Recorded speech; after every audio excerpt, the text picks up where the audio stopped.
Hello മച്ചന്മാരെ, എല്ലാവർക്കും ആദ്യം തന്നെ ഒരു ഹാപ്പി ന്യൂ ഇയർ നേർന്നുകൊണ്ട് നമുക്ക് വീഡിയോ സ്റ്റാർട്ട് ചെയ്യാം.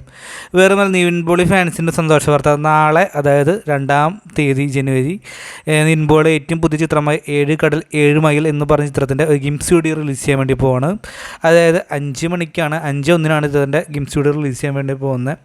മറ്റൊരു പ്രത്യേകത, പക്ഷേ ഇതൊരു നല്ലൊരു ചിത്രമാവാൻ ചാൻസ് കൂടുതലാണ്. കാരണം റാമാണ് ഡയറക്ഷൻ, യുവൻ ശങ്കരാചാര്യന് മ്യൂസിക് ചെയ്തിട്ടുള്ള. റാം എന്ന് പറയുമ്പോൾ നമ്മുടെ പേരമ്പ് പോലത്തുള്ള നമ്മുടെ മമ്മൂക്കയെ കൊണ്ട് മികച്ച രീതിയിൽ തന്നെ പ്രകടിപ്പിച്ച ചിത്രം തന്നെയായിരുന്നു പേരമ്പ് പോലെ ചിത്രങ്ങൾ. അപ്പോൾ അദ്ദേഹത്തിൽ നിന്ന് വീണ്ടും വ്യത്യസ്തമായി നിവിൻ പോളിയുള്ള നടൻ്റെ കയ്യിൽ കിട്ടുമ്പോൾ തീർച്ചയായിട്ടും അദ്ദേഹത്തിനൊരു തിരിച്ചറിവ് തന്നെ നമ്മൾ വിചാരിച്ചു പോകുക തന്നെയാണ്. എന്തായാലും നാളെ ഗിംസ് വീഡിയോ വരാൻ വേണ്ടി പോവാണ്. നിവിൻ പോളിയെ കൂടാതെ സൂരി ഒരു പ്രധാനമായിട്ടുള്ള റോളിൽ വരാൻ വേണ്ടി പോകുന്നുണ്ട്. ഇവർ സുഹൃത്തുക്കളാവാൻ അല്ലെങ്കിൽ ശത്രുക്കൾ എന്താണെന്ന് നമുക്കറിയില്ല. എന്തായാലും ഒരു നല്ലൊരു ലവ് സ്റ്റോറി, ഇപ്പോൾ തന്നെ റിവെഞ്ച് ആയിട്ടുള്ള ലവ് ഫെയിലിയർ എല്ലാം കൂടിയ ചിത്രം തന്നെയാണ് എന്ന് വിചാരിക്കാം. അപ്പോൾ ആരൊക്കെയാണ് വീഡിയോയ്ക്ക് വേണ്ടി വെയിറ്റ് ചെയ്യുന്നത് കമൻറ്റ് ബോക്സിൽ രേഖപ്പെടുത്തുക. വീഡിയോ ഇഷ്ടപ്പെട്ട